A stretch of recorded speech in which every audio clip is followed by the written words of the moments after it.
যে মহিলার সাথে ক্যামেরায় বাধ্য করো তাকে উলঙ্গ হতে, তোমার মেয়েকে কোন সমাজে রেখে যাবা?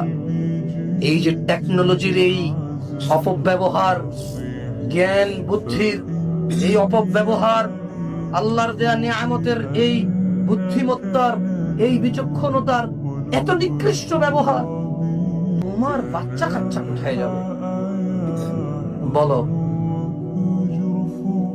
পরিচিত হয়ে যে বিয়ে করতে চাও, যেই মেয়ে বিয়ের আগে তোমার সাথে কথা বলে, যেই ছেলে বিয়ের আগে ওই মেয়ের সাথে কথা বলে, এই দুইটা চরিত্রহীন লোক মিলে কি পরিবার গঠন করবে আমি জানি না। দুইটা চরিত্রহীন লোক মিলে কি পরিবার গঠন করবে জানি না। নিকৃষ্ট এই পিতা যে তার 16 বছরের 18 বছরের যুবতীকে নিজ টাকায় নিজে ছেলেদের মধ্যে দিয়ে আসে, এরপরে এটা জানাবা বিচারে লিপ্ত হয়। জানাবা বিচারের নাম প্রেম, ভালোবাসা, আকাশ থেকে আসা, গান বাজনা কবিতা নিয়ে এক্সপ্লেনেশন এলোমেরেশন করে এরপর বিষণ্ণতায় ভুগে এই যুবক, বিষণ্ণতায় ভুগে এই যুবতী। খাওয়া নাই, ঘুম নাই, পড়া নাই, লেখা নাই, অন্তরে এক এক মানে অদৃশ্য জ্বালা যন্ত্রণা নিয়ে বেড়ে ওঠে এই যুবক যুবতী। এর জন্য জিম্মেদার কে?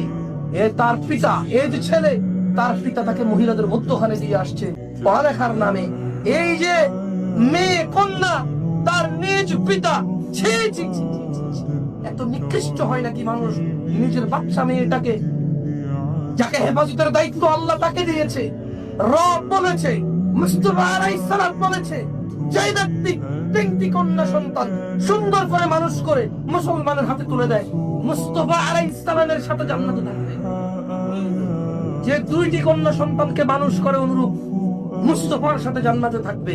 যদি কারো মাত্র একটা কন্যা হয়, ওইটাকে যদি সুন্দর করে ইসলামের উপরে মানুষ করে, তারপর মুসলমানের হাতে তুলে দেয়, খারাপ জিম্মেদারি, মুস্তাফা আলাইহিস সালামের সাথে জান্নাতে থাকবে।